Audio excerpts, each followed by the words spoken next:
TVN ਦੇਖਣ ਵਾਲੇ ਸਮੁੱਚੇ ਦਰਸ਼ਕਾਂ ਨੂੰ ਦਵਿੰਦਰ ਸਿੰਘ ਬੈਨੀਪਾਲ ਵੱਲੋਂ ਪਿਆਰ ਅਤੇ ਸਤਿਕਾਰ ਸਹਿਤ ਸਤਿ ਸ਼੍ਰੀ ਅਕਾਲ। ਦਾ ਬੈਨੀਪਾਲ ਸ਼ੋਅ ਵਿੱਚ ਤੁਹਾਡਾ ਸਭਨਾਂ ਦਾ ਨਿੱਘਾ ਸਵਾਗਤ। ਅਮਰੀਕਾ ਵਿੱਚ ਇੱਕ ਪੰਜਾਬੀ ਗੱਭਰੂ ਦਾ ਗੋਲੀਆਂ ਮਾਰ ਕੇ ਕਤਲ। ਐਟਲਾਂਟਾ ਵਿੱਚ ਸਾਬੇ ਵਿੱਚ ਚੱਲੀ ਗੋਲੀ, ਇੱਕ ਵਿਅਕਤੀ ਹਲਾਕ, ਇੱਕ ਜ਼ਖਮੀ। ਲਾਰੈਂਸ ਬਿਸ਼ਨੋਈ ਦੀਆਂ ਮੁਸ਼ਕਲਾਂ ਵਿੱਚ ਹੋਇਆ ਵਾਧਾ। ਲਾਰੈਂਸ ਦੇ ਵਕੀਲ ਨੇ ਮੂਸੇਵਾਲਾ ਕਤਲ ਵਿੱਚ ਲਾਰੈਂਸ ਬਿਸ਼ਨੋਈ ਦਾ ਹੱਥ ਹੋਣ ਤੋਂ ਕੀਤਾ ਸਾਫ਼ ਇਨਕਾਰ। ਲਾਰੈਂਸ ਦੇ ਪਿਤਾ ਨੇ ਸੁਪਰੀਮ ਕੋਰਟ ਦਾ ਖੜਕਾਇਆ ਦਰਵਾਜ਼ਾ। ਜਸਕਰਨ ਉਰਫ ਕਰਨ ਨੂੰ 5 ਦਿਨਾਂ ਦੇ ਰਿਮਾਂਡ ਤੇ ਭੇਜਿਆ। ਹਰਿਆਣਾ ਦੇ ਕਾਰੋਬਾਰੀ ਨੂੰ 20 ਲੱਖ ਦੀ ਫਰੌਤੀ ਦੇਣ ਦੀ ਮਿਲੀ ਧਮਕੀ। ਅਤੇ ਪਠਾਨਕੋਟ ਵਿੱਚ ਫੌਜੀ ਜਵਾਨ ਵੱਲੋਂ ਗੋਲੀਆਂ ਮਾਰ ਕੇ ਆਪਣੇ 2 ਸਾਥੀਆਂ ਦਾ ਕੀਤਾ ਗਿਆ ਕਤਲ। ਦੋਸਤੋ, ਇਹ ਕੁਝ ਜਾਣਕਾਰੀਆਂ ਆਪਣੇ ਪ੍ਰੋਗਰਾਮ ਦੌਰਾਨ ਸ਼ਾਮਲ ਰਹਿਣਗੀਆਂ।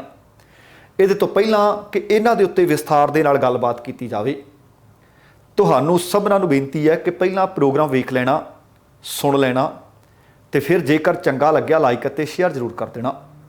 ਦੂਸਰੀ ਬੇਨਤੀ ਇਹ ਕਿ ਜੇਕਰ ਹਾਲੇ ਤੱਕ ਤੁਸੀਂ ਆਪਣੇ ਇਸ ਚੈਨਲ ਨੂੰ ਸਬਸਕ੍ਰਾਈਬ ਨਹੀਂ ਕੀਤਾ ਤਾਂ ਕਿਰਪਾ ਕਰਕੇ ਸਬਸਕ੍ਰਾਈਬ ਕਰਕੇ ਨੋਟੀਫਿਕੇਸ਼ਨ ਵਾਲੀ ਘੰਟੀ ਜ਼ਰੂਰ ਔਨ ਕਰ ਲੈਣੀ। ਤੁਹਾਡੇ ਦਿਲੋਂ ਧੰਨਵਾਦੀ ਹੋਵਾਂਗੇ। ਸਭ ਤੋਂ ਪਹਿਲਾਂ ਗੱਲ ਕਰਦੇ ਹਾਂ ਅਮਰੀਕਾ ਵਾਲੇ ਪਾਸਿਓਂ ਅੱਜ ਦੀ ਸ਼ੁਰੂ। ਵਿਦੇਸ਼ਾਂ ਦੀ ਧਰਤੀ ਤੇ ਬਹੁਤ ਸਾਰੇ ਪੰਜਾਬੀ ਨੇ, ਬਹੁਤ ਸਾਰੇ ਭਾਰਤੀ ਨੇ ਜਾਂ ਹੋਰ ਮੁਲਕਾਂ ਤੋਂ ਲੋਕ ਨੇ ਜਿਹੜੇ ਰੋਜ਼ੀ ਰੋਟੀ ਦੇ ਵਾਸਤੇ ਚੰਗੇ ਜੀਵਨ ਗੁਜ਼ਾਰਨ ਦੇ ਲਈ ਅਮਰੀਕਾ ਵਰਗੇ ਮੁਲਕਾਂ ਦਾ ਰੁਖ ਕਰਦੇ ਆ। ਇਸੇ ਤਰ੍ਹਾਂ ਪਿੰਡ ਅਕਬਰਪੁਰ ਦਾ ਨੌਜਵਾਨ ਨਿਊਯਾਰਕ ਵਿੱਚ ਆਇਆ ਹੋਇਆ ਸੀ, ਨਿਊਯਾਰਕ ਵਿੱਚ ਰਹਿੰਦਾ ਸੀ ਅਤੇ ਕੁਝ ਅਣਪਛਾਤੇ ਵਿਅਕਤੀਆਂ ਨੇ ਗੋਲੀਆਂ ਮਾਰੀਆਂ ਨੇ ਅਤੇ ਉਸ ਗੱਭਰੂ ਦਾ ਕਤਲ ਕਰ ਦਿੱਤਾ ਹੈ। ਮ੍ਰਿਤਕ ਨੌਜਵਾਨ ਦੇ ਪਿਤਾ ਰਾਵੇਲ ਸਿੰਘ ਨੇ ਦੱਸਿਆ ਕਿ ਉਹਨਾਂ ਦਾ ਪੁੱਤਰ, ਜਿਸ ਦਾ ਨਾਮ ਸਤਨਾਮ ਸਿੰਘ ਤੇ ਉਮਰ ਤਕਰੀਬਨ 26 ਵਰ੍ਹੇ ਸੀ। ਸਤਨਾਮ ਸਿੰਘ ਰੋਜ਼ੀ ਰੋਟੀ ਦੀ ਤਲਾਸ਼ ਦੇ ਵਿੱਚ ਭਵਿੱਖ ਸੁਨਹਿਰਾ ਕਰਨ ਦੇ ਵਾਸਤੇ ਤਕਰੀਬਨ 5 ਸਾਲ ਪਹਿਲਾਂ 21 ਵਰ੍ਹਿਆਂ ਦੀ ਉਮਰੇ ਅਮਰੀਕਾ ਆ ਕੇ ਵਸਿਆ, ਨਿਊਯਾਰਕ ਵਿੱਚ ਰਹਿਣ ਲੱਗਿਆ ਅਤੇ ਨਿਊਯਾਰਕ ਦੇ ਵਿੱਚ ਟੈਕਸੀ ਚਲਾਇਆ ਕਰਦਾ ਸੀ। ਤੇ ਰਾਵੇਲ ਸਿੰਘ ਨੇ ਦੱਸਿਆ ਕਿ ਉਹਨਾਂ ਨੂੰ ਤਾਂ ਉਹਨਾਂ ਦੇ ਕਿਸੇ ਰਿਸ਼ਤੇਦਾਰ ਦਾ ਫੋਨ ਆਇਆ ਕਿ ਉਹਨਾਂ ਦਾ ਲੜਕਾ ਅਣਪਛਾਤੇ ਵਿਅਕਤੀਆਂ ਦੇ ਹੱਥੋਂ ਮਾਰਿਆ ਗਿਆ, ਉਹਦਾ ਕਤਲ ਕਰ ਦਿੱਤਾ ਗਿਆ ਹੈ। ਤੇ ਹੁਣ ਮਾਪੇ ਕਰ ਕੀ ਸਕਦੇ ਆ? ਰੋਣ ਪਿੱਟਣਾ, ਵਿਰਲਾਪ ਹੈ, ਕੁਰਲਾ ਰਹੇ ਨੇ ਤੇ ਨਾਲ ਭਾਰਤ ਸਰਕਾਰ ਤੋਂ ਮੰਗ ਵੀ ਕਰ ਰਹੇ ਹੈ ਕਿ ਉਹਨਾਂ ਦੇ ਪੁੱਤਰ ਦੀ ਮ੍ਰਿਤਕ ਦੇ ਭਾਰਤ ਲਿਆਂਦੀ ਜਾਵੇ ਤਾਂ ਕਿ ਆਪਣੇ ਪੁੱਤਰ ਦੇ ਆਖਰੀ ਵਾਰ ਉਹ ਦਰਸ਼ਨ ਕਰ ਸਕਣ। ਔਰ ਮੈਂ ਤੁਹਾਨੂੰ ਦੱਸ ਦਿਆਂ ਕਿ ਪਹਿਲਾ ਮੌਕਾ ਨਹੀਂ, ਕੈਨੇਡਾ ਵਿੱਚ ਵੀ, ਅਮਰੀਕਾ ਵਿੱਚ ਵੀ ਤੇ ਕਈ ਹੋਰਨਾਂ ਸ਼ਹਿਰਾਂ ਵਿੱਚ ਵੀ ਇੰਜ ਕਤਲ ਹੋਏ ਨੇ, ਪਰ ਅਮਰੀਕਾ ਇਸ ਦੇ ਕੰਮਾਂ ਦੇ ਵਿੱਚ ਮੋਹਰਲੇ ਸਥਾਨ ਤੇ ਹੈ, ਸਿਖਰਲੇ ਸਥਾਨ ਤੇ ਹੈ। ਅਮਰੀਕਾ ਦੇ ਵਿੱਚ ਸ਼ਾਇਦ ਹੀ ਕੋਈ ਇਸ ਤਰ੍ਹਾਂ ਦਾ ਦਿਨ ਲੰਘਦਾ ਹੋਣਾ ਹੈ ਜਿਸ ਦਿਨ ਕਦੇ ਗੋਲੀ ਨਹੀਂ ਚੱਲਦੀ, ਔਰ ਗੋਲੀ ਚੱਲ ਕੇ ਕਿਸੇ ਨਿਹੱਥੇ ਜਾਂ ਬੇਕਸੂਰ ਬੰਦੇ ਦਾ ਕਤਲ ਨਹੀਂ ਕਰ ਦਿੱਤਾ ਜਾਂਦਾ। ਆ ਜਿਹੜੀ ਗੱਲ ਮੈਂ ਕਰ ਰਿਹਾ, ਅਗਲੀ ਗੱਲ ਇਹਦੀ ਤਸਦੀਕ ਕਰੇਗੀ ਕਿ ਗੁੱਸਾ ਦੇਖੋ ਇਨਸਾਨਾਂ 'ਚ ਕਿੰਨਾ ਵੱਧ ਗਿਆ ਔਰ ਗਲਤੀਆਂ ਵੀ ਇਨਸਾਨ ਹੀ ਕਰਦਾ। ਹੁਣ ਤੁਸੀਂ ਦੇਖੋ ਕਿ ਆਪਣੇ ਘਰ ਦੇ ਵਿੱਚ ਨਿੱਤ ਰੋਟੀ ਪਾਣੀ ਖਾਂਦੇ ਆ, ਬੀਬੀਆਂ ਭੈਣਾਂ ਰੋਟੀ ਬਣਾਉਂਦੀਆਂ ਵੀ ਨੇ, ਕਦੇ ਲੂਣ ਮਿਰਚ ਵੱਧ ਘੱਟ ਵੀ ਪੈ ਜਾਂਦਾ ਹੈ, ਪਰ ਕਦੇ ਕੋਈ ਕਿਸੇ 'ਤੇ ਗੋਲੀ ਤਾਂ ਨਹੀਂ ਮਾਰਦਾ। ਪਰ ਆਹ ਜਿਹੜੀ ਖਬਰ ਹੈ ਤੁਸੀਂ ਆਪ ਸੁਣ ਕੇ ਹੈਰਾਨ ਹੋਵੋਗੇ ਕਿ ਅਮਰੀਕਾ ਵਿੱਚ ਨਿੱਤ ਦਿਨ ਦੀ ਕਹਾਣੀ ਬਣ ਗਈ ਗੋਲੀ ਚੱਲਣ ਦੀ। ਕਦੇ ਸਕੂਲ 'ਚ ਚੱਲ ਜਾਂਦੀ ਹੈ, ਕਦੇ ਕਿਸੇ ਵਪਾਰਕ ਅਦਾਰੇ 'ਚ ਚੱਲ ਜਾਂਦੀ ਹੈ, ਕਦੇ ਕਿਸੇ ਸਟੋਰ ਦੀ ਪਾਰਕਿੰਗ ਲੋਟ ਵਿੱਚ ਚੱਲ ਜਾਂਦੀ ਹੈ। ਸਮੂਹਕ ਕਤਲ ਕਰ ਦਿੱਤੇ ਜਾਂਦੇ ਨੇ। ਆਹ ਜਿਹੜੀ ਤਾਜ਼ਾ ਘਟਨਾ ਜਿਸ ਦਾ ਮੈਂ ਜ਼ਿਕਰ ਕਰ ਰਿਹਾ ਕਿ ਐਟਲਾਂਟਾ ਦੇ ਵਿੱਚ ਵਾਪਰੀ ਹੈ। ਕੋਈ ਗਾਹਕ ਜਾਂਦਾ ਸਾਬੇ ਦੇ ਉੱਤੇ, ਇੱਥੇ ਵੀ ਤੁਸੀਂ ਭਾਰਤ 'ਚ ਵੀ ਜਾਂਦੇ ਹੋ, ਅਸੀਂ ਇਹਨਾਂ ਮੁਲਕਾਂ 'ਚ ਵੀ ਦੇਖਦੇ ਹਾਂ ਕਿ ਖਾਣਾ ਆਪਾਂ ਆਰਡਰ ਕਰਦੇ ਹਾਂ ਤੇ ਆਪਣੀ ਮਰਜ਼ੀ ਦਾ ਉਹਦੇ ਵਿੱਚ ਮੇਓ ਕਿੰਨਾ ਪਵਾਉਣਾ ਜਾਂ ਹੋਰ ਸਮਾਨ ਕਿੰਨਾ ਪਾਉਣਾ, ਟਮਾਟਰ ਕਿੰਨੇ ਪਵਾਉਣੇ ਨੇ, ਖੀਰੇ ਕਿੰਨੇ ਪਵਾਉਣੇ ਨੇ, ਕਿਹੜੀ ਚੀਜ਼ ਵੱਧ ਪਾਉਣੀ ਆ, ਕਿਹੜੀ ਚੀਜ਼ ਪਵਾਉਣੀ ਨਹੀਂ, ਆਪਣੀ ਮਰਜ਼ੀ ਦਾ ਸੈਂਡਵਿਚ ਤਿਆਰ ਕਰਵਾਇਆ ਜਾਂਦਾ ਹੈ। ਤੇ ਇੱਥੇ ਵੀ ਖਬਰ ਇਹੀ ਮਿਲਦੀ ਹੈ ਕਿ ਇੱਕ ਸਾਬੇ ਦੇ ਉੱਤੇ ਇੱਕ ਗਾਹਕ ਆਉਂਦਾ ਹੈ ਸੈਂਡਵਿਚ ਬਣਵਾਉਣ ਦੇ ਲਈ, ਉਹ ਉੱਥੇ ਆਰਡਰ ਦਿੰਦਾ ਹੈ, ਪਰ ਸਾਬੇ ਦੇ ਉੱਤੇ ਕੰਮ ਕਰਨ ਵਾਲੀ ਇੱਕ ਮਹਿਲਾ ਦੇ ਵੱਲੋਂ ਮਿਊਨੀਜ਼ ਕਿਤੇ ਵੱਧ ਘੱਟ ਪੈ ਜਾਂਦਾ ਹੈ। ਬਸ ਇਸੇ ਮਸਲੇ ਨੂੰ ਆਧਾਰ ਬਣਾ ਕੇ ਕਹਿੰਦੇ ਕਸਟਮਰ ਦਾ ਗੁੱਸਾ 7ਵੇਂ ਅਸਮਾਨ ਤੇ ਚਲੇ ਜਾਂਦਾ ਤੇ ਉਹ ਗੋਲੀ ਚਲਾ ਦਿੰਦਾ ਤੇ ਜਿਸ ਦੇ ਕਾਰਨ ਇੱਕ 26 ਵਰ੍ਹਿਆਂ ਦੀ ਮਹਿਲਾ ਦੀ ਮੌਤ ਹੋ ਗਈ ਹੈ, ਜਦ ਕਿ ਸਾਬੇ ਤੇ ਕੰਮ ਕਰਨ ਵਾਲੀ ਇੱਕ ਹੋਰ ਮਹਿਲਾ ਜਿਸ ਦੀ ਉਮਰ ਤਕਰੀਬਨ 24 ਵਰ੍ਹੇ ਦੱਸੀ ਜਾ ਰਹੀ ਹੈ, ਉਹ ਜ਼ਖਮੀ ਹੋ ਗਈ ਹੈ ਤੇ ਉਹਨੂੰ ਹਸਪਤਾਲ ਦੇ ਵਿੱਚ ਭਰਤੀ ਕਰਵਾ ਦਿੱਤਾ ਗਿਆ ਹੈ। ਤੇ ਇਹ ਵੀ ਜਾਣਕਾਰੀ ਮਿਲੀ ਹੈ ਕਿ ਜਿਸ ਵਕਤ ਇਹ ਗੋਲੀ ਚੱਲਦੀ ਹੈ, ਗੋਲੀਬਾਰ ਦੀ ਘਟਨਾ ਵਾਪਰਦੀ ਹੈ, ਉਸ ਵਕਤ 24 ਵਰਿਆਂ ਦੀ ਮਹਿਲਾ ਜਿਹੜੀ ਇਸ ਗੋਲੀਬਾਰੀ ਵਿੱਚ ਜ਼ਖਮੀ ਹੋਈ ਹੈ, ਉਹਦਾ 5 ਵਰਿਆਂ ਦਾ ਬੱਚਾ ਵੀ ਸਾਬੇ ਦੇ ਅੰਦਰ ਉਸ ਵਕਤ ਖੇਡ ਰਿਹਾ ਸੀ। ਐਟਲਾਂਟਾ ਪੁਲਿਸ ਦੇ ਵੱਲੋਂ ਹੁਣ ਇਹ ਵੀ ਜਾਣਕਾਰੀ ਦਿੱਤੀ ਗਈ ਹੈ ਕਿ ਬਾਅਦ ਦੇ ਵਿੱਚ ਇਸ ਘਟਨਾ ਦੇ ਨਾਲ ਸੰਬੰਧਿਤ ਇੱਕ 36 ਵਰਿਆਂ ਦੇ ਵਿਅਕਤੀ ਨੂੰ ਗ੍ਰਿਫਤਾਰ ਕੀਤਾ ਗਿਆ ਹੈ, ਪਰ ਹਾਲੇ ਉਸ ਵਿਅਕਤੀ ਦੀ ਪਛਾਣ ਜਨਤਕ ਨਹੀਂ ਕੀਤੀ ਗਈ। ਹੁਣ ਤੁਸੀਂ ਦੇਖੋ ਕਿ ਇਨਸਾਨ ਆਪਣੇ ਗੁੱਸੇ ਤੇ ਕੰਟਰੋਲ ਨਹੀਂ ਰੱਖ ਸਕ ਰਿਹਾ, ਅਰ ਜੇ ਮਿਊਨੇਜ਼ ਵੱਧ ਪੈ ਗਿਆ ਤਾਂ ਕੀ ਗੱਲ ਹੈ, ਦੁਬਾਰਾ ਬਣਵਾ ਲਓ। ਆਪਾਂ ਵੀ ਕਈ ਵਾਰੀ ਗਲਤੀਆਂ ਕਰਦੇ ਹਾਂ। ਹੋ ਸਕਦਾ ਸਾਡੇ ਵਿੱਚੋਂ ਕਿਸੇ ਨੂੰ ਚਾਹ ਪਾਣੀ ਬਣਾਉਣਾ ਹੀ ਨਾ ਆਉਂਦਾ ਹੋਵੇ, ਪਰ ਬਣਾਉਂਦਾ ਹੋਵੇ, ਕਦੇ ਮਿੱਠਾ ਵੱਧ ਵੀ ਪੈ ਜਾਂਦਾ, ਕਦੇ ਘੱਟ ਵੀ ਪੈ ਜਾਂਦਾ। ਪਰ ਤੁਸੀਂ ਦੇਖੋ ਕਿ ਕਿਹੜੀ ਗੱਲ ਸੀ ਔਰ ਕਿਹਦੇ ਪਿੱਛੇ ਕਿਸੇ ਇੱਕ 26 ਵਰਿਆਂ ਦੀ ਮਹਿਲਾ ਦੀ ਜਾਨ ਲੈ ਲਈ ਹੈ। ਤੇ ਹੁਣ ਆਪਾਂ ਚੱਲਦੇ ਹਾਂ ਪੰਜਾਬ ਵਾਲੇ ਪਾਸੇ। ਲਾਰੈਂਸ ਬਿਸ਼ਨੋਈ ਸਿੱਧੂ ਮੂਸੇਵਾਲਾ ਕਤਲकांड ਦੇ ਕਾਰਨ ਇੱਕ ਵਾਰ ਫਿਰ ਤੋਂ ਕਾਫੀ ਸੁਰਖੀਆਂ ਬਟੋਰ ਰਿਹਾ ਹੈ। ਨਿਤ ਪ੍ਰਤੀ ਦਿਨ ਇਸ ਕਤਲकांड ਦੀ ਗੱਲ ਇਸ ਕਰਕੇ ਹੋ ਰਹੀ ਹੈ ਕਿਉਂਕਿ ਹਰ ਇੱਕ ਨੂੰ ਉਤਸੁਕਤਾ ਕਿ ਵੇਖੀਏ ਕਿ ਕੁਝ ਨਵਾਂ ਮਿਲਿਆ, ਜਾਂਚ ਪੜਤਾਲ ਦੇ ਵਿੱਚ ਕੁਝ ਨਿਕਲ ਕੇ ਸਾਹਮਣੇ ਆਇਆ। ਮੂਸੇਵਾਲਾ ਕਤਲकांड ਦਾ ਮਾਸਟਰਮਾਈਂਡ ਮੰਨਿਆ ਜਾ ਰਿਹਾ ਲਾਰੈਂਸ ਬਿਸ਼ਨੋਈ। ਪੁਲਿਸ ਰਿਮਾਂਡ ਖਤਮ ਹੋਣ ਤੋਂ ਬਾਅਦ ਸੋਮਵਾਰ ਦੁਪਹਿਰ ਬਾਅਦ ਅਦਾਲਤ ਦੇ ਵਿੱਚ ਪੇਸ਼ ਕੀਤਾ ਗਿਆ। ਪੁਲਿਸ ਬਿਸ਼ਨੋਈ ਨੂੰ CIA ਸਟਾਫ ਖਰੜ ਤੋਂ ਮਾਨਸਾ ਲੈ ਕੇ ਪਹੁੰਚੀ। ਸਭ ਤੋਂ ਪਹਿਲਾਂ ਉੱਥੇ ਸਿਵਲ ਹਸਪਤਾਲ ਦੇ ਵਿੱਚ ਉਸ ਦਾ ਮੈਡੀਕਲ ਕਰਵਾਇਆ ਗਿਆ। ਉਹਦੇ ਤੋਂ ਬਾਅਦ ਉਸ ਨੂੰ ਅਦਾਲਤ ਦੇ ਵਿੱਚ ਪੇਸ਼ ਕੀਤਾ ਗਿਆ। ਅਦਾਲਤ ਦੇ ਵਿੱਚ ਪੇਸ਼ ਕੀਤੇ ਜਾਣ ਦੌਰਾਨ ਅੰਮ੍ਰਿਤਸਰ ਪੁਲਿਸ ਨੂੰ ਲਾਰੈਂਸ ਬਿਸ਼ਨੋਈ ਦਾ ਟ੍ਰਾਂਜ਼ਿਟ ਰਿਮਾਂਡ ਮਿਲ ਗਿਆ ਅਤੇ ਪੁਖਤਾ ਇੰਤਜ਼ਾਮਾਂ ਦੇ ਨਾਲ ਵੱਡੇ ਕਾਫਲੇ ਦੇ ਰਾਹੀਂ ਉਸ ਨੂੰ ਅੰਮ੍ਰਿਤਸਰ ਪੁਲਿਸ ਲੈ ਕੇ ਗਈ। ਦੱਸਣਾ ਬਣਦਾ ਕਿ ਦਿੱਲੀ ਦੀ ਪਟਿਆਲਾ ਹਾਊਸ ਕੋਰਟ ਤੋਂ ਟ੍ਰਾਂਜ਼ਿਟ ਰਿਮਾਂਡ ਮਿਲਣ ਤੋਂ ਬਾਅਦ ਮਾਨਸਾ ਪੁਲਿਸ 15 ਜੂਨ ਦੀ ਰਾਤ ਨੂੰ ਮਾਨਸਾ ਲੈ ਕੇ ਲਾਰੈਂਸ ਨੂੰ ਪਹੁੰਚੀ ਸੀ ਅਤੇ ਸਵੇਰ ਦੇ ਤਕਰੀਬਨ 4:30 ਵਜੇ ਭਾਰੀ ਸੁਰੱਖਿਆ ਦੀ ਗਿਣਤੀ ਦੇ ਵਿੱਚ, ਭਾਰੀ ਸੁਰੱਖਿਆ ਫੋਰਸਾਂ ਦੀ ਹਾਜ਼ਰੀ ਦੇ ਵਿੱਚ ਅਦਾਲਤ ਦੇ ਵਿੱਚ ਪੇਸ਼ ਕਰਕੇ 7 ਦਿਨਾਂ ਦਾ ਰਿਮਾਂਡ ਹਾਸਲ ਕਰ ਲਿਆ ਗਿਆ ਸੀ। ਤੇ ਪੁਲਿਸ ਰਿਮਾਂਡ ਖਤਮ ਹੋਣ ਤੋਂ ਬਾਅਦ ਅਦਾਲਤ ਦੇ ਵਿੱਚ ਫਿਰ ਪੇਸ਼ ਕੀਤਾ ਗਿਆ ਸੀ। ਅਦਾਲਤ ਦੁਆਰਾ 27 ਜੂਨ ਤੱਕ ਦੁਬਾਰਾ ਪੁਲਿਸ ਰਿਮਾਂਡ ਲਾਰੈਂਸ ਬਿਸ਼ਨੋਈ ਦਾ ਦੇ ਦਿੱਤਾ ਗਿਆ ਸੀ। ਸੋਮਵਾਰ ਨੂੰ ਉਸ ਦਾ ਇਹ ਰਿਮਾਂਡ ਖਤਮ ਹੋਇਆ ਸੀ। ਦੁਪਹਿਰ ਬਾਅਦ ਮਾਨਸਾ ਪੁਲਿਸ ਨੇ ਬਿਸ਼ਨੋਈ ਨੂੰ ਅਦਾਲਤ ਦੇ ਵਿੱਚ ਪੇਸ਼ ਕੀਤਾ। ਇਸ ਦੌਰਾਨ ਬਿਸ਼ਨੋਈ ਦਾ ਟ੍ਰਾਂਜ਼ਿਟ ਰਿਮਾਂਡ ਹਾਸਲ ਕਰਨ ਦੇ ਲਈ ਜ਼ਿਲ੍ਹਾ ਅੰਮ੍ਰਿਤਸਰ ਪੁਲਿਸ ਦੀ ਪਹੁੰਚੀ ਹੋਈ ਸੀ, ਜੋ ਮਜੀਠਾ ਦੇ ਵਿੱਚ 2021 ਦੇ ਵਿੱਚ ਹੋਏ ਗੈਂਗਸਟਰ ਰਾਣਾ ਕੰਦੋਵਾਲੀਆ ਕਤਲकांड ਦੇ ਮਾਮਲੇ ਦੇ ਵਿੱਚ ਬਿਸ਼ਨੋਈ ਨੂੰ ਹਿਰਾਸਤ ਦੇ ਵਿੱਚ ਲੈ ਕੇ ਪੁੱਛਗਿੱਛ ਕਰਨਾ ਚਾਹੁੰਦੀ ਸੀ। ਮਾਨਸਾ ਅਦਾਲਤ ਦੁਆਰਾ ਟ੍ਰਾਂਜ਼ਿਟ ਰਿਮਾਂਡ ਤੇ ਬਿਸ਼ਨੋਈ ਨੂੰ ਅੰਮ੍ਰਿਤਸਰ ਪੁਲਿਸ ਦੇ ਹਵਾਲੇ ਕਰਨ ਦੇ ਆਦੇਸ਼ ਦੇ ਦਿੱਤੇ ਗਏ ਸਨ ਤੇ ਬਿਸ਼ਨੋਈ ਨੂੰ ਹਿਰਾਸਤ ਵਿੱਚ ਲੈਣ ਦੇ ਬਾਅਦ ਅੰਮ੍ਰਿਤਸਰ ਪੁਲਿਸ ਲਾਰੈਂਸ ਬਿਸ਼ਨੋਈ ਨੂੰ 24 ਘੰਟਿਆਂ ਦੇ ਵਿੱਚ ਮੈਡੀਕਲ ਕਰਵਾਉਣ ਤੋਂ ਬਾਅਦ ਅੰਮ੍ਰਿਤਸਰ ਅਦਾਲਤ ਦੇ ਵਿੱਚ ਪੇਸ਼ ਕਰਕੇ ਪੁਲਿਸ ਰਿਮਾਂਡ ਦੀ ਮੰਗ ਕਰੂਗੀ ਤਾਂ ਜੋ 2021 ਦੇ ਵਿੱਚ ਹੋਏ ਉਸ ਕਤਲकांड ਦੇ ਬਾਬਤ ਲਾਰੈਂਸ ਬਿਸ਼ਨੋਈ ਤੋਂ ਪੁੱਛਗਿੱਛ ਕੀਤੀ ਜਾ ਸਕੇ। ਦੱਸਣਾ ਬਣਦਾ ਹੈ ਕਿ ਅੰਮ੍ਰਿਤਸਰ ਦੇ ਵਿੱਚ ਰਾਣਾ ਕੰਦੋਵਾਲੀਆ ਨਾਮ ਦਾ ਇੱਕ ਗੈਂਗਸਟਰ ਹੁੰਦਾ ਸੀ। ਉਹਦਾ ਕਤਲ ਹੋ ਗਿਆ ਸੀ ਅਤੇ ਉਸ ਕਤਲ ਦੇ ਦੋਸ਼ ਵੀ ਲਾਰੈਂਸ ਬਿਸ਼ਨੋਈ ਤੇ ਲੱਗਦੇ ਨੇ। ਕਤਲकांड ਦੇ ਵੇਲੇ ਕੰਦੋਵਾਲੀਆ ਇੱਕ ਮਹਿਲਾ ਨੂੰ ਮਿਲਣ ਵਾਸਤੇ ਗਿਆ ਸੀ, ਜਿੱਥੇ ਕੁਝ ਲੋਕਾਂ ਨੇ ਉਹਦੇ ਉੱਤੇ ਗੋਲੀਆਂ ਚਲਾ ਦਿੱਤੀਆਂ ਸਨ ਅਤੇ ਹਸਪਤਾਲ ਦੇ ਅੰਦਰ ਹੀ ਰਾਣਾ ਕੰਦੋਵਾਲੀਆ ਦੀ ਮੌਤ ਹੋ ਗਈ ਸੀ। ਉਸ ਕਤਲकांड ਦੇ ਵਿੱਚ ਜੱਗੂ ਅਤੇ ਲਾਰੈਂਸ ਦਾ ਨਾਮ ਸਾਹਮਣੇ ਆਇਆ ਸੀ ਤੇ ਲਾਰੈਂਸ ਬਿਸ਼ਨੋਈ, ਜਿਹਨੂੰ ਲੱਗਦਾ ਸੀ, ਜਿਸ ਦੇ ਵਕੀਲ ਨੂੰ ਲੱਗਦਾ ਸੀ ਕਿ ਆਹ ਰਿਮਾਂਡ ਖਤਮ ਹੋਣ ਤੋਂ ਬਾਅਦ ਉਸ ਨੂੰ ਦੁਬਾਰਾ ਤਿਹਾੜ ਭਾਵ ਦਿੱਲੀ ਭੇਜ ਦਿੱਤਾ ਜਾਵੇਗਾ, ਪਰ ਲਾਰੈਂਸ ਬਿਸ਼ਨੋਈ ਹੁਣ ਪੰਜਾਬ ਪੁਲਿਸ ਦੀ ਕਸਟਡੀ ਵਿੱਚ ਰਹੇਗਾ। ਤੇ ਨਾਲ ਇਹ ਵੀ ਜਾਣਕਾਰੀ ਮਿਲੀ ਹੈ ਤੇ ਜਿਹੜੀ ਖਬਰ ਮੈਂ ਤੁਹਾਨੂੰ ਤਕਰੀਬਨ 1 ਹਫ਼ਤਾ ਪਹਿਲਾਂ ਦਿੱਤੀ ਸੀ, ਉਸ ਗੱਲ ਦੇ ਉੱਤੇ ਇਹ ਮੁਹਰ ਲੱਗ ਗਈ ਹੈ। ਮੈਂ ਤੁਹਾਡੇ ਨਾਲ ਇੱਕ ਜਾਣਕਾਰੀ ਸਾਂਝੀ ਕੀਤੀ ਸੀ ਕਿ ਪੰਜਾਬ ਪੁਲਿਸ ਲਾਰੈਂਸ ਬਿਸ਼ਨੋਈ ਨੂੰ ਲੰਬੇ ਸਮੇਂ ਤੱਕ ਆਪਣੀ ਗ੍ਰਿਫਤ ਵਿੱਚ ਰੱਖਣਾ ਚਾਹੁੰਦੀ ਹੈ। ਪਿਛਲੇ ਸਮਿਆਂ ਦੇ ਦੌਰਾਨ ਜਿੰਨੇ ਕੁ ਕਤਲ ਹੋਏ ਸੀ, ਜਿਨ੍ਹਾਂ ਦੇ ਵਿੱਚ ਲਾਰੈਂਸ ਬਿਸ਼ਨੋਈ ਦਾ ਨਾਮ ਜੁੜਿਆ ਸੀ ਜਾਂ ਬੋਲਿਆ ਸੀ ਜਾਂ ਗੂੰਜਿਆ ਸੀ, ਉਹਨਾਂ ਸਾਰਿਆਂ ਦੇ ਵਿੱਚ ਲਾਰੈਂਸ ਬਿਸ਼ਨੋਈ ਦੇ ਕੋਲੋਂ ਉਹ ਪੁੱਛ ਪੜਤਾਲ ਕਰਨਾ ਚਾਹੁੰਦੀ ਹੈ ਤੇ ਗ੍ਰਿਫਤਾਰ ਕਰਨਾ ਚਾਹੁੰਦੀ ਹੈ। ਉਹਦੇ ਤੇ ਮੋਹਰ ਲੱਗ ਗਈ ਹੈ ਤੇ ਅਗਲੇ ਕੁਝ ਹੋਰ ਕਤਲਾਂ ਦੇ ਵਿੱਚ ਵੀ ਜਿਨ੍ਹਾਂ ਦੇ ਵਿੱਚ ਲਾਰੈਂਸ ਬਿਸ਼ਨੋਈ ਦਾ ਨਾਮ ਜੁੜਿਆ ਸੀ, ਉਮੀਦ ਹੈ ਕਿ ਜਿੰਨੇ ਵੀ ਕੇਸ ਉਹਦੇ ਖਿਲਾਫ ਪੰਜਾਬ ਦੇ ਵਿੱਚ ਦਰਜ ਨੇ, ਸਾਰਿਆਂ ਦੇ ਵਿੱਚ ਲਾਰੈਂਸ ਨੂੰ ਪੁਲਿਸ ਰਿਮਾਂਡ ਲੈ ਕੇ ਗ੍ਰਿਫਤਾਰੀ ਕਰਕੇ ਪੁੱਛਗਿੱਛ ਕਰੇਗੀ। ਦੱਸਣਾ ਬਣਦਾ ਕਿ ਮਾਨਸਾ ਪੁਲਿਸ ਅਤੇ CIA ਸਟਾਫ ਦੇ ਵੱਲੋਂ ਕੀਤੀ ਗਈ ਪੁੱਛਗਿੱਛ ਦੇ ਦੌਰਾਨ ਇਹ ਗੱਲ ਨਿਕਲ ਕੇ ਸਾਹਮਣੇ ਆਈ ਹੈ ਕਿ ਮੂਸੇਵਾਲਾ ਦੇ ਕਤਲ ਦੀ ਸਾਜ਼ਿਸ਼ ਲਾਰੈਂਸ ਬਿਸ਼ਨੋਈ ਨੇ ਰਚੀ। ਉਹਦੇ ਨਾਲ ਕੈਨੇਡਾ ਰਹਿੰਦੇ ਗੋਲਡੀ ਬਰਾੜ, ਲਾਰੈਂਸ ਦਾ ਭਰਾ ਅਨਮੋਲ ਅਤੇ ਭਾਣਜੇ ਸਚਿਨ ਨੂੰ ਇਹ ਟਾਸਕ ਫਿਰ ਦਿੱਤਾ ਗਿਆ, ਜਿਸ ਤੋਂ ਬਾਅਦ ਉਹਨਾਂ ਨੇ ਸ਼ਾਰਪ ਸ਼ੂਟਰਾਂ ਦਾ ਇੰਤਜ਼ਾਮ ਕੀਤਾ ਅਤੇ ਕਤਲकांड ਨੂੰ ਅੰਜਾਮ ਦੇ ਦਿੱਤਾ ਗਿਆ। ਪੁਲਿਸ ਪੜਤਾਲ ਦੇ ਵਿੱਚ ਇਹ ਵੀ ਗੱਲ ਸਾਹਮਣੇ ਆਈ ਹੈ ਕਿ ਲਾਰੈਂਸ ਦਰਅਸਲ ਬੀਤੇ ਸਾਲ ਅਗਸਤ ਮਹੀਨੇ ਦੇ ਵਿੱਚ ਮੂਸੇਵਾਲੇ ਦੇ ਕਤਲ ਦੀ ਸਾਜ਼ਿਸ਼ ਕਰ ਚੁੱਕਿਆ ਸੀ, ਕਿਉਂਕਿ ਉਸਨੇ ਆਪਣੇ ਮਿੱਤਰ ਨੂੰ, ਜਿਸ ਨੂੰ ਭਰਾਵਾਂ ਤੋਂ ਵੱਧ ਸਮਝਦਾ ਸੀ, ਵਿੱਕੀ ਮਿੱਡੂ ਖੇੜਾ ਦੇ ਕਤਲ ਤੋਂ ਬਾਅਦ ਕਤਲ ਦਾ ਬਦਲਾ ਲੈਣ ਦੇ ਵਾਸਤੇ ਸਾਜ਼ਿਸ਼ ਕਰ ਚੁੱਕਿਆ ਸੀ ਅਤੇ ਠਾਣ ਲਈ ਸੀ ਕਿ ਹੁਣ ਸਿੱਧੂ ਮੂਸੇਵਾਲੇ ਨੂੰ ਨਹੀਂ ਛੱਡਿਆ ਜਾਏਗਾ। ਇਹਦੇ ਨਾਲ ਹੀ ਇਹ ਵੀ ਜਾਣਕਾਰੀ ਮਿਲੀ ਹੈ ਕਿ ਲਾਰੈਂਸ ਗਰੁੱਪ ਦੇ ਸ਼ਾਰਪ ਸ਼ੂਟਰ ਇਸੇ ਸਾਲ ਜਨਵਰੀ ਮਹੀਨੇ ਵੀ ਮੂਸੇਵਾਲੇ ਨੂੰ ਮਾਰਨ ਵਾਸਤੇ ਉਹਦੇ ਪਿੰਡ ਗਏ ਸੀ, ਪਰ ਉਸ ਵਕਤ ਮੂਸੇਵਾਲੇ ਦੇ ਨਾਲ 10 ਕਮਾਂਡੋ ਸਨ, ਜਿਨ੍ਹਾਂ ਦੇ ਕੋਲ AK-47 ਦੇਖ ਕੇ ਉਹ ਵਾਪਸ ਪਰਤ ਆਏ ਸੀ ਤੇ ਮੂਸੇਵਾਲੇ ਦੇ ਕਤਲकांड ਦੀ ਸਾਜ਼ਿਸ਼ ਬੜੀ ਚਲਾਕੀ ਨਾਲ ਘੜੀ ਗਈ।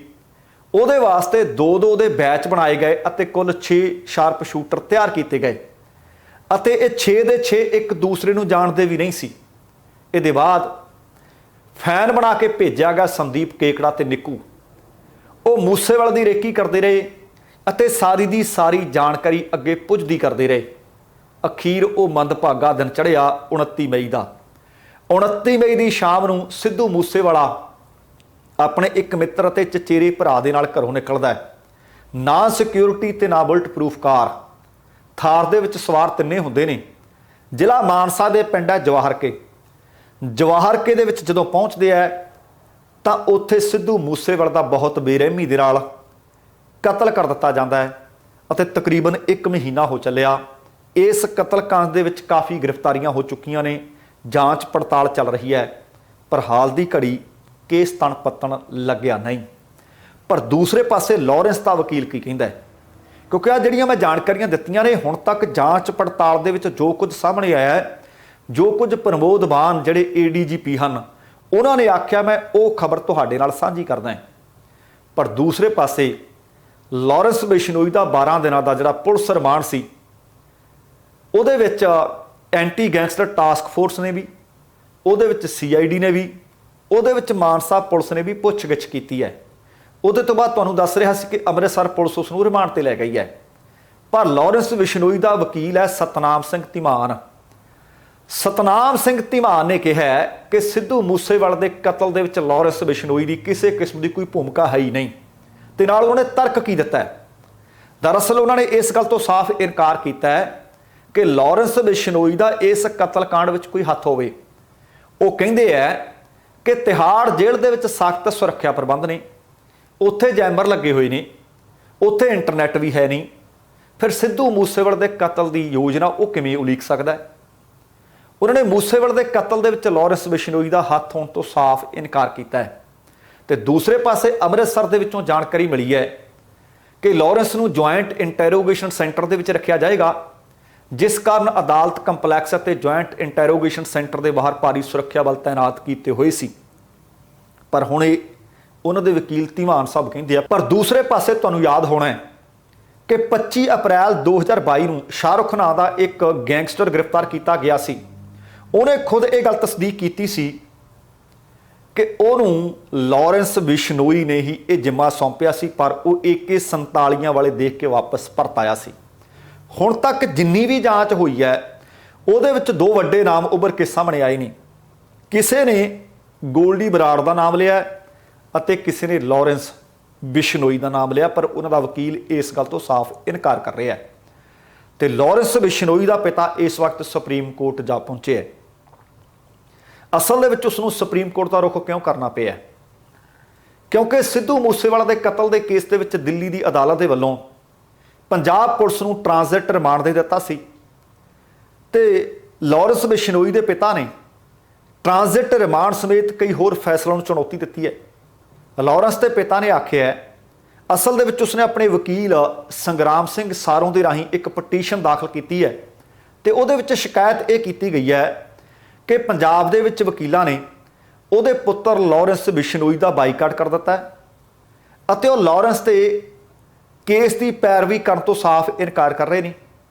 ਤੇ ਐਡਵੋਕੇਟ ਸਾਰੋਂ ਨੇ ਬੈਂਚ ਨੂੰ ਦੱਸਿਆ ਕਿ ਉਹਨਾਂ ਪੰਜਾਬ ਤੇ ਹਰਿਆਣਾ ਹਾਈ ਕੋਰਟ ਅਤੇ ਦਿੱਲੀ ਦੇ ਫੈਸਲਿਆਂ ਨੂੰ ਜਿਹੜੀ ਚੁਣੌਤੀ ਦੇਣ ਵਾਸਤੇ क्योंकि ਜਿਹੜੇ ਉਹਨਾਂ ਨੇ ਹੁਕਮ ਜਾਰੀ ਕੀਤੇ ਸੀ ਉਹਨਾਂ ਨੂੰ ਚੁਣੌਤੀ ਦੇਣ ਦੇ ਵਾਸਤੇ ਆ ਪਟੀਸ਼ਨ ਦਾਇਰ ਕੀਤੀ ਹੈ। ਪਰ ਤੁਹਾਨੂੰ ਯਾਦ ਹੋਣਾ ਹੈ ਕਿ ਉਹ ਕਹਿੰਦੇ ਜਿਸ ਦਿਨ ਮਾਨਸਾ ਦੀ ਅਦਾਲਤ ਦੇ ਵਿੱਚ ਪਹਿਲਾਂ ਵੀ ਤੇ ਆ ਦੁਬਾਰਾ ਵੀ ਪੇਸ਼ ਕੀਤਾ ਗਿਆ ਲਾਰੈਂਸ ਬਿਸ਼ਨੋਈ ਨੂੰ, ਤਾਂ ਬਿਸ਼ਨੋਈ ਦੇ ਕੇਸ ਦੀ ਪੈਰਵੀ ਕਰਨ ਦੇ ਵਾਸਤੇ ਕੋਈ ਵਕੀਲ ਤਿਆਰ ਹੀ ਨਹੀਂ ਹੁੰਦਾ। ਮੈਂ ਤੁਹਾਨੂੰ ਦੱਸਦਾ ਕਿ ਸਿੱਧੂ ਮੂਸੇਵਾਲੇ ਦੇ ਕਤਲकांड ਤੋਂ ਬਾਅਦ ਮਾਨਸਾ ਬਾਰ ਐਸੋਸੀਏਸ਼ਨ ਨੇ ਆਖ ਦਿੱਤਾ ਸੀ ਕਿ ਸਿੱਧੂ ਮੂਸੇਵਾਲੇ ਦੇ ਕਤਲ ਤੋਂ ਬਾਅਦ ਉਹ ਦੁਖੀ ਨੇ ਅਤੇ ਲਾਰੈਂਸ ਬਿਸ਼ਨੋਈ ਦੇ ਕੇਸ ਨੂੰ ਜਾਂ ਕੋਈ ਵੀ ਕਾਤਲ ਹੋਇਆ ਉਹਦੇ ਕੇਸ ਨੂੰ ਉਹ ਲੜਨਗੇ ਨਹੀਂ। ਇਸ ਕਰਕੇ ਉਹ ਕਹਿੰਦੇ ਸਾਨੂੰ ਸੁਪਰੀਮ ਕੋਰਟ ਦਾ ਰੁਖ ਅਖਤਿਆਰ ਕਰਨਾ ਪਿਆ। ਬੈਂਚ ਨੇ ਵਕੀਲਾਂ ਦੇ ਇਸ ਰਵੱਈਏ ਨੂੰ ਪੂਰੀ ਤਰ੍ਹਾਂ ਗੈਰ ਵਾਜਬ ਕਰਾਰ ਦਿੱਤਾ ਹੈ ਅਤੇ ਕਿਹਾ ਕਿ ਪਟੀਸ਼ਨਰ ਬਿਸ਼ਨੋਈ ਲਈ ਕਾਨੂੰਨੀ ਸਹਾਇਤਾ ਹਾਸਲ ਕਰਨ ਦੇ ਵਾਸਤੇ ਹਾਈ ਕੋਰਟ ਦਾ ਰੁਖ ਕਰ ਸਕਦਾ ਹੈ। ਬੈਂਚ ਨੇ ਕਿਹਾ ਕਿਉਂਕਿ ਪੰਜਾਬ ਪੁਲਿਸ ਮਾਮਲੇ ਦੀ ਇਸ ਵਕਤ ਜਾਂਚ ਕਰ ਰਹੀ ਹੈ ਅਤੇ ਕੇਸ ਇਹ ਬਹੁਤ ਮੁੱਢਲੇ ਪੜਾਅ ਦੇ ਵਿੱਚ ਹੈ, ਮੁੱਢਲੇ ਦੌਰ ਦੇ ਵਿੱਚੋਂ ਗੁਜ਼ਰ ਰਿਹਾ ਹੈ। ਇਸ ਵਾਸਤੇ ਅਦਾਲਤ ਦੇ ਵੱਲੋਂ ਇਸ ਪੱਧਰ ਤੇ ਦਖਲ ਦੇਣਾ ਠੀਕ ਨਹੀਂ ਹੋਏਗਾ। ਬੈਂਚ ਨੇ ਲਾਰੈਂਸ ਬਿਸ਼ਨੋਈ ਦੇ ਪਿਤਾ ਦੀ ਅਪੀਲ ਤੇ ਸੁਣਵਾਈ ਵਾਸਤੇ 11 ਜੁਲਾਈ ਦੀ ਤਰੀਕ ਨਿਰਧਾਰਿਤ ਕਰ ਦਿੱਤੀ ਹੈ। ਦੇਖਦੇ ਹਾਂ ਕਿ ਇਸ ਪਟੀਸ਼ਨ ਦੇ ਉੱਤੇ 11 ਜੁਲਾਈ ਨੂੰ ਭਾਰਤ ਦੀ ਸਭ ਤੋਂ ਸਿਖਰਲੀ ਅਦਾਲਤ ਕੀ ਫੈਸਲਾ ਸੁਣਾਉਂਦੀ ਹੈ। ਸਿੱਧੂ ਮੂਸੇਵਾਲਾ ਕਤਲकांड ਅਤੇ ਲਾਰੈਂਸ ਬਿਸ਼ਨੋਈ ਦੇ ਨਾਲ ਹੀ ਨਾਮ ਜੁੜਿਆ ਹੈ ਜਸਕਰਨ ਉਰਫ ਕਰਨ ਦਾ। ਅਸਲ ਦੇ ਵਿੱਚ ਲਾਰੈਂਸ ਬਿਸ਼ਨੋਈ ਦਾ ਨਜ਼ਦੀਕੀ ਸਾਥੀ ਹੈ ਬਲਦੇਵ ਚੌਧਰੀ। ਬਲਦੇਵ ਚੌਧਰੀ ਨੂੰ ਹਥਿਆਰ ਸਪਲਾਈ ਕਰਨ ਦੇ ਦੋਸ਼ਾਂ ਦੇ ਹੇਠ ਗ੍ਰਿਫਤਾਰ ਕੀਤਾ ਗਿਆ ਸੀ। ਭਾਦਸੋਂ ਦੇ ਬਿਲਕੁਲ ਨਾਲ ਵਸਿਆ ਪਿੰਡ ਹੈ ਸਮਸ਼ਪੁਰ, ਪਰ ਵੈਸੇ ਉਹਨੂੰ ਸੌਂਸਪੁਰ ਕਹਿ ਦਿੰਦੇ ਆ। ਸੌਂਸਪੁਰ ਦਾ ਰਹਿਣ ਵਾਲਾ ਜਸਕਰਨ ਉਰਫ ਕਰਨ ਲੁਧਿਆਣਾ ਦੀ CIA 2 ਦੀ ਟੀਮ ਨੇ ਅਦਾਲਤ ਦੇ ਵਿੱਚ ਉਸ ਨੂੰ ਪੇਸ਼ ਕੀਤਾ। ਅਦਾਲਤ ਦੇ ਵਿੱਚ ਪੇਸ਼ ਕਰਨ ਤੋਂ ਬਾਅਦ ਮਾਨਯੋਗ ਅਦਾਲਤ ਨੇ ਕਰਨ ਦਾ 5 ਦਿਨਾਂ ਦਾ ਪੁਲਿਸ ਰਿਮਾਂਡ ਦੇ ਦਿੱਤਾ ਹੈ। ਜਾਣਕਾਰੀ ਦੇ ਅਨੁਸਾਰ ਮੁਲਜ਼ਮ ਜਸਕਰਨ ਨੂੰ ਗੋਲਡੀ ਬਰਾੜ ਦੇ ਰਾਹੀਂ ਹਥਿਆਰ ਮਿਲੇ ਸੀ ਅਤੇ ਗੋਲਡੀ ਬਰਾੜ ਦੇ ਨਾਲ ਉਸ ਦੀ ਮੁਲਾਕਾਤ ਗੋਲਡੀ ਬਰਾੜ ਦੀ ਭੂਆ ਦੇ ਲੜਕੇ ਗੁਰਲਾਲ ਰਾਹੀਂ ਹੋਈ ਸੀ ਅਤੇ ਇਸ ਸੰਬੰਧੀ CIA 2 ਦੇ ਇੰਚਾਰਜ ਇੰਸਪੈਕਟਰ ਬੇਅੰਤ ਜੁਨੇਜਾ ਨੇ ਦੱਸਿਆ ਕਿ ਬਲਦੇਵ ਚੌਧਰੀ ਨੂੰ 10 ਦਿਨ ਪਹਿਲਾਂ ਗ੍ਰਿਫਤਾਰ ਕੀਤਾ ਗਿਆ ਸੀ। ਉਹਦੇ ਨਾਲ ਉਹਦਾ ਇੱਕ ਹੋਰ ਸਾਥੀ ਅੰਕਿਤ ਸ਼ਰਮਾ ਵੀ ਸ਼ਾਮਲ ਸੀ। ਜਦੋਂ ਉਹਨਾਂ ਦੀ ਗ੍ਰਿਫਤਾਰੀ ਕੀਤੀ ਗਈ ਤਾਂ ਉਹਨਾਂ ਦੇ ਕਬਜ਼ੇ ਦੇ ਵਿੱਚੋਂ ਹਥਿਆਰ ਵੀ ਮਿਲੇ ਅਤੇ 11 ਕਾਰਤੂਸ ਵੀ ਮਿਲੇ ਸੀ। ਜਦੋਂ ਅੰਕਿਤ ਦੀ ਤੇ ਬਲਦੇਵ ਚੌਧਰੀ ਦੀ ਪੁੱਛਗਿੱਛ ਕੀਤੀ ਗਈ, ਜਾਂਚ ਪੜਤਾਲ ਦੇ ਵਿੱਚੋਂ ਨਿਕਲ ਕੇ ਗੱਲ ਇਹ ਸਾਹਮਣੇ ਆਈ ਕਿ ਉਹ ਬਲਦੇਵ ਚੌਧਰੀ ਹੋਰੀ ਲਾਰੈਂਸ ਬਿਸ਼ਨੋਈ ਦੇ ਨਜ਼ਦੀਕੀ ਨੇ। ਅਸਲ ਦੇ ਵਿੱਚ ਲਾਰੈਂਸ ਦੇ ਨਾਲ ਇਹ ਇਕੱਠੇ ਕਾਲਜ ਵਿੱਚ ਪੜ੍ਹਿਆ ਕਰਦੇ ਸੀ। ਬਲਦੇਵ ਚੌਧਰੀ ਨੂੰ ਹਥਿਆਰ ਗੋਲਡੀ ਬਰਾੜ ਦੇ ਕਹਿਣ ਤੇ ਭਾਦਸੋਂ ਨੇੜਲੇ ਪਿੰਡ ਸੌਂਸਪੁਰ ਦੇ ਜਸਕਰਨ ਉਰਫ ਕਰਨ ਨੇ ਸਪਲਾਈ ਕੀਤੇ ਸੀ। ਬਲਦੇਵ ਚੌਧਰੀ ਦੀ ਇਨਪੁਟ ਤੋਂ ਬਾਅਦ ਫਿਰ ਕਰਨ ਦੀ ਗ੍ਰਿਫਤਾਰੀ ਹੋਈ। ਜਾਣਕਾਰੀ ਅਨੁਸਾਰ ਪੁਲਿਸ ਨੂੰ ਸ਼ੱਕ ਹੈ ਕਿ ਮੁਲਜ਼ਮ ਕਰਨ ਗੋਲਡੀ ਬਰਾੜ ਲਈ ਪੈਸੇ ਵਸੂਲਣ ਦਾ ਕੰਮ ਵੀ ਕਰਦਾ ਸੀ। ਇਸੇ ਮਾਮਲੇ ਦੇ ਵਿੱਚ ਲੁਧਿਆਣਾ ਪੁਲਿਸ ਕਮਿਸ਼ਨਰ ਨੇ ਇੱਕ ਸਿੱਟ ਟੀਮ ਵੀ ਬਣਾ ਦਿੱਤੀ ਹੈ ਜੋ ਕਿ ਜਸਕਰਨ ਅਤੇ ਉਸ ਦੇ ਸੰਪਰਕ ਵਿੱਚ ਰਹਿਣ ਵਾਲੇ ਲੋਕਾਂ ਤੇ ਇਸ ਵਕਤ ਤਿੱਖੀ ਨਜ਼ਰ ਵੀ ਰੱਖ ਰਹੀ ਹੈ।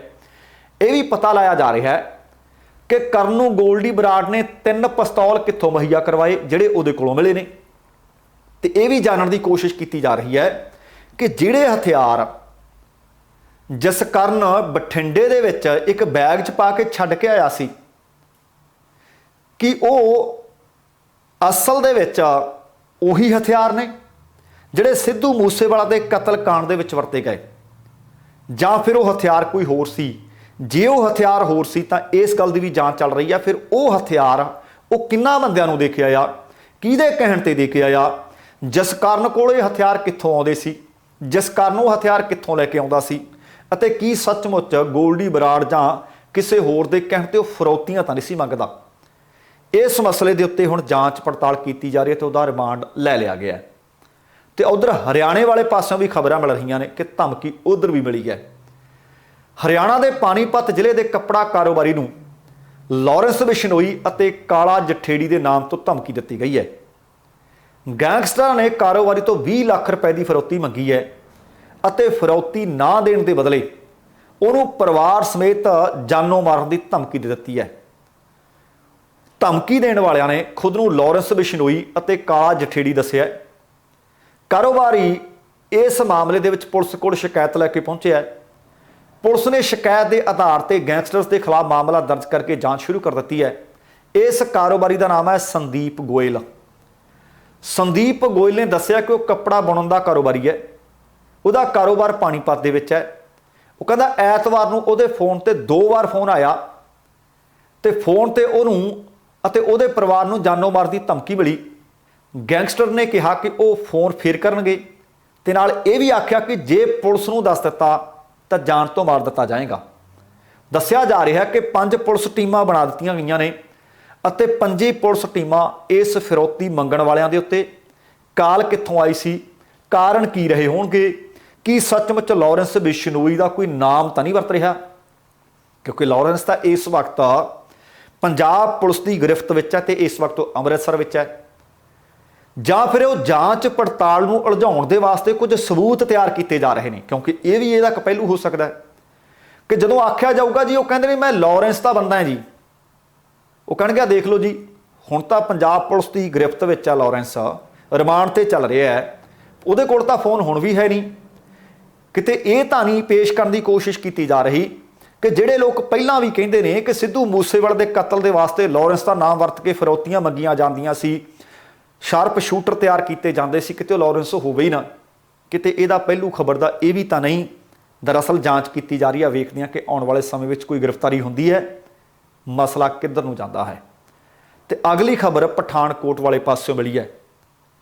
ਪਠਾਨਕੋਟ ਦੇ ਮੀਰਥਲ ਸਥਿਤ ਫੌਜ ਦੀ 15 ਗਾਰਡ ਬਟਾਲੀਅਨ ਦੇ ਵਿੱਚ ਕੱਲ ਸਵੇਰ ਦੇ ਤਕਰੀਬਨ 2:30 ਵਜੇ ਸੀ, ਵੱਡਾ ਤੜਕਾ ਸੀ, ਜਵਾਨ ਸੁੱਤੇ ਪਏ ਸੀ ਤੇ ਉਹਨਾਂ ਦੇ ਵਿੱਚੋਂ ਸੁੱਤੇ ਪਿਆਂ ਦੇ ਉੱਤੇ ਇੱਕ ਜਵਾਨ ਨੇ ਗੋਲੀਆਂ ਚਲਾ ਦਿੱਤੀਆਂ। ਆਪਣੇ 2 ਸਾਥੀ ਹੌਲਦਾਰਾਂ ਦੇ ਉੱਤੇ ਗੋਲੀਆਂ ਚਲਾ ਕੇ ਉਹਨਾਂ ਨੂੰ ਮੌਤ ਦੇ ਘਾਟ ਉਤਾਰ ਦਿੱਤਾ ਹੈ। ਬਾਅਦ ਦੇ ਵਿੱਚ ਉਹਨਾਂ ਨੂੰ ਭਾਵੇਂ ਕਿ ਉਹਨਾਂ ਨੂੰ ਮਿਲਟਰੀ ਹਸਪਤਾਲ ਪਹੁੰਚਾਇਆ ਗਿਆ ਪਰ ਉੱਥੇ ਉਹਨਾਂ ਨੂੰ ਬਚਾਇਆ ਨਹੀਂ ਜਾ ਸਕਿਆ। ਜਾਣਕਾਰੀ ਦੇ ਅਨੁਸਾਰ ਹਮਲਾਵਰ ਜਵਾਨ ਬਟਾਲੀਅਨ ਦੇ ਵਿੱਚ ਗਾਰਡਮੈਨ ਦੇ ਵਜੋਂ ਤਾਇਨਾਤ ਸੀ ਅਤੇ ਉਹਨੇ ਸੁੱਤੇ ਪਏ ਹੌਲਦਾਰ ਦੀ ਰਾਈਫਲ ਰੈਕ ਵਿੱਚੋਂ ਕੱਢੀ ਅਤੇ ਹਮਲਾ ਕਰ ਦਿੱਤਾ ਤੇ 2 ਹੌਲਦਾਰਾਂ ਨੂੰ ਗੋਲੀ ਮਾਰਨ ਤੋਂ ਬਾਅਦ ਰਾਈਫਲ ਵੀ ਉੱਥੇ ਹੀ ਸੁੱਟ ਕੇ ਖੁਦ ਫਰਾਰ ਹੋ ਗਿਆ।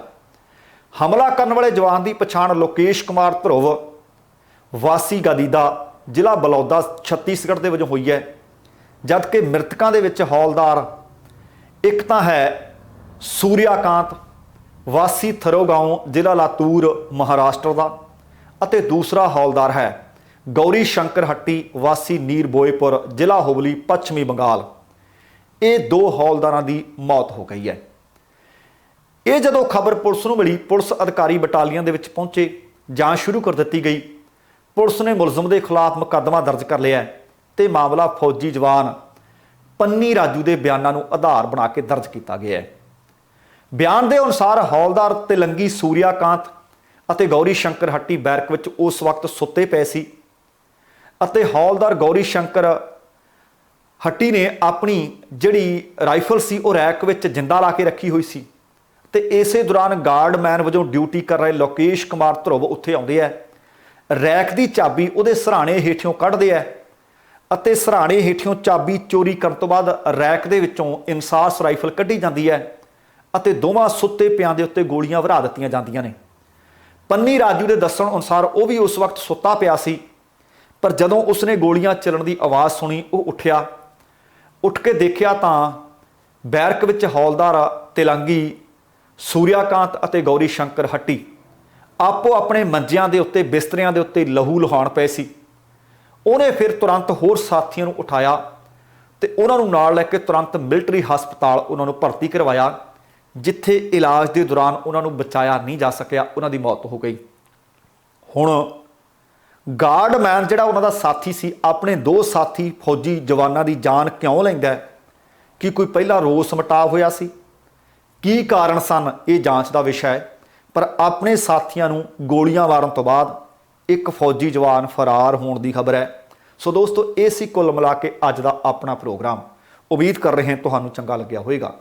ਜੇਕਰ ਪ੍ਰੋਗਰਾਮ ਚੰਗਾ ਲੱਗਿਆ ਕਿਰਪਾ ਕਰਕੇ ਲਾਈਕ ਅਤੇ ਸ਼ੇਅਰ ਜ਼ਰੂਰ ਕਰ ਦਿਓ।